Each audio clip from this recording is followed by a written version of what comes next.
everybody. Hope you are safe. So, today we are starting with the lesson 5, that is coal and petroleum. So, what are we going to study in this chapter? Natural resources, renewable and non-renewable resources, conservation of resources, fuels, fossil fuels that are coal, petroleum and natural gas, then preventing the energy crisis and conservation of fossil fuels. Fine. So we are starting first thing with the natural resources. A natural resource is something found in nature. People can use natural resource to meet their needs. If we talk about what all things come under natural resources, what are they? Energy, drinking water, fuels, then wood, then from the forest what do we think we get? Food we get? Food and medicines, pulp, home for the wildlife, rubber and cotton. Then another natural resource that we have are the rocks. From the rocks what do we get? The construction. Then the minerals. For the minerals what do we get? The jewelries, glass, cans and ceramics. Next natural resource we have are the soils. From this we do the agriculture and then the animals. So these natural resources, if we see, they can be either living or they can be either non-living. If we talk about living natural resources, what are they? Plants and animals. If we talk about the non-living natural resources, what are they? Water, wind, then soil. These are all the non-living natural resources. Okay.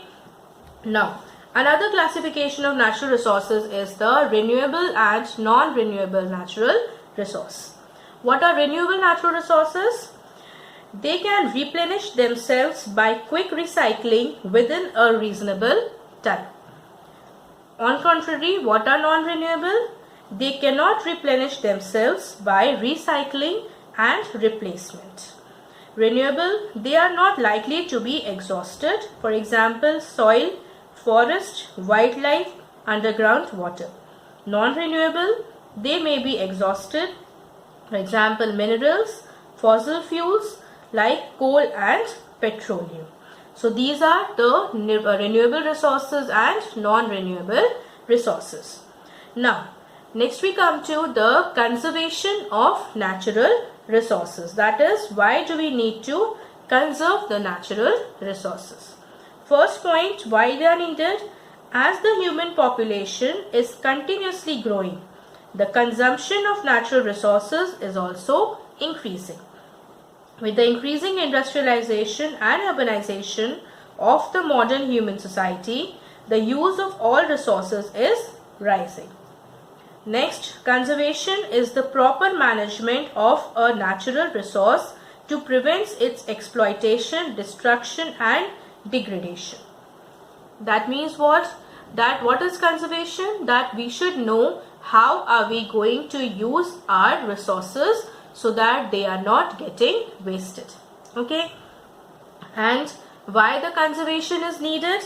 Because see, what happens is that many resources are non-renewable and exhaustible. If we conserve them, we can use them for a longer period of time. Conservation of resource helps us to reduce the wastage and it will help in the economic progress. And resource conservation helps us to protect the environment. So this shows us what? That why the conservation is needed. And what all things we need to conserve? We need to conserve both the renewable sources of energy also and the non-renewable sources of energy also. Okay. Now, if we come to the what are renewable sources of energy, what are they? Wind, hydropower, solar, geothermal and biomass. These are the renewable sources of energy. And what are non-renewable sources of energy? They are oil, coal, nuclear gas, nuclear products and the natural gas. These are the non-renewable sources of energy. Now the next topic that we have is the fuels. Now a fuel is what? A substance that can be used to produce heat at a reasonable cost is known as a fuel. If we talk about now what are fossil fuels? Fossil fuels are, the three examples of fossil fuels are coal, petroleum and natural gas. Fossil fuels, if we define them, they are naturally formed from the dead remains of living organisms. They are known as the fossil fuels. That means the fuels which we get from the dead remains of the living organisms. First thing, we come to the coal. Now see, in this important terms that we need to study are the carbonization, Carboniferous age, then anthracite, bituminous and lignite. These are the 5 things we need to know. First thing, that the coal is formed from the remains of the plants or the trees. Okay, that means the wood is buried in the soil and another layer of soil is present, then another wood is buried, another soil is present this way, and then by the heat and pressure inside the earth's crust, the coal is formed. Okay, so the process of the formation of coal from the plants is known as carbonization. Okay, and the time period needed for the formation of coal is known as the Carboniferous age. Fine, these 2 terms are clear. Next, we have 3 types of coal we have. First one is the anthracite coal. Anthracite is the best quality of coal and it is having 96% of carbon content in that. Next is the bituminous coal. Bituminous coal has around 65% of carbon content. And the least or the worst quality we say is the lignite coal, which is only having 38% of carbon content in this. And whenever we heat coal, that is the fuel is needed to give heat and energy only. So whenever we heat coal in the presence of oxygen, because oxygen supports burning, so carbon plus oxygen forms carbon dioxide. Okay, now what happens when we heat coal? Okay, heating of coal is known as the destructive distillation of coal. This process we are going to study, that is destructive distillation. In destructive distillation, now see what happens. First thing is, coal is heated up to 1000 degrees centigrade. Now when it is heated, especially in the absence of air, remember that 1000 degree absence of air. When it is heated, we get important products, that is first coke, next coal gas, third coal tar and ammonium compounds. Coke is the residue left behind when destructive distillation of coal is carried out. That is coke. And coke give us another important 2 products, that is the water gas and the producer gas. Water gas is what? Hydrogen plus carbon monoxide, and producer gas is nitrogen plus carbon monoxide. These 2 are important, you should know them. Okay, producer gas and the water gas. Next is the coal gas. Coal gas is a mixture of hydrogen, methane and carbon monoxide. Third we get is the coal tar. Coal tar contains several carbon compounds, and when fractional distillation of coal tar is done, we get benzene, toluene, naphthalene and phenol. Important products we get from the coal tar. These are all organically very important. Last is the ammonium compounds. Ammonium compounds are given out at destructive distillation and they are mixed with ammonical liquor. They are mixed with water and they form ammonical liquor. And this is used in the making of fertilizers. Okay, so the 4 products that we get are what? Coke, coal gas, coal tar and ammonium products. Now next we come to the topic of petroleum. Now petroleum is the crude oil which we get from the underground rocks. Okay. Now in this petroleum and natural gas, what happens? That they are found together as large deposits deep inside the earth's crust. It is obtained by drilling through the earth, and the first oil well which was found was dug in Pennsylvania, that is in USA. In India, it was first in Assam in the year 1867. Now, petroleum is also known as the black gold because the crude oil that we get from the earth's crust is in black in color. Fine. Now, next we have the refining of petroleum. In refining of petroleum, what happens? That the petroleum or the crude oil that we have, it is heated at 400 degrees centigrade in a furnace. When it is heated to 400 degrees centigrade, it changes into the vapor form. These vapors are transferred into a fractionating tower. Okay, and in the fractionating tower, these vapors are cooled down. Fine. The substance having the highest boiling point will cool down first, and it is separated. Like this only, we can see that there are different separating portions, or there are different outlets for different products. As the product goes on cooling down, the product is separated from various outlets.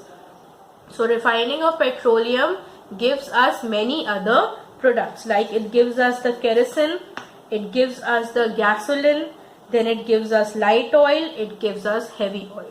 So these are all the products that we get from the refining of the petroleum. Okay, next we have is the natural gas. Now, natural gas is found along with petroleum in reservoirs under the ground, and it is chiefly made up of methane, butane and propane. Okay, these are the things which form the natural gas: methane, butane and propane. Now, what is the use of the natural gas? The compressed natural gas is used in power generation. Then it is used it is supplied in the homes and factories, which it can be used directly as a fuel. Then it is now being used as a non-polluting fuel for vehicles, and it is the starting material of manufacture of number of chemicals. These are the uses of natural gas. Next we have energy and technological development. Now, in this, what do we see? That there are many developments which have taken place. Okay, if we talk about the technology, there are many developments, but all these require what? They generally require the electricity. And from where are we getting the electricity? From the water. Okay, so in this, what are we going to see? That the use of energy, we have energy sources, but the use of energy is so high that we need to slow down a pace of development a bit, so that we are not coming to the energy crisis. Okay, like we use much energy at home today because of the increased number of gadgets at home, and electricity is used. This electricity is coming from what? It is again coming from the water only. So now, how can we prevent the energy crisis? See, the steps for preventing the energy crisis are what? Using the energy judiciously. That means not wasting the energy, using methods where energy is spent less. That means we can use the CFLs and LEDs at home these days. Then we can use the public transport in place of going from the private transports. So these are the ways from which we can prevent the energy crisis. Now, next is the conservation of fossil fuel. In conservation of fossil fuel, the option which we have is now the use of biogas. Okay, biogas is produced from the waste products like human waste, cattle dung, garbage, etc. And the effective use of biogas or biomass to derive many products of industrial and commercial importance has increased the progress in the biotechnology. So what do we say? That in place of this fuels that we use, we can take an option of using the biogas, which is cheap also, and it is environment friendly also. So what all things have we seen in this chapter? We have seen the different kinds of natural resources, the renewable and non-renewable natural resources. Then we have seen the fossil fuels, coal, petroleum and natural gas. How are they obtained? Then what do we mean by the energy crisis, and how can we prevent the energy crisis? This is all for this chapter. Question answers worksheet will be given in the description box.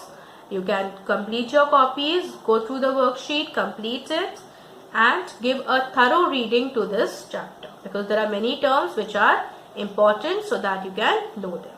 Okay, next we will meet with another chapter, that is combustion and flame. Till then, stay at your homes and keep yourself protected. Okay, thank you.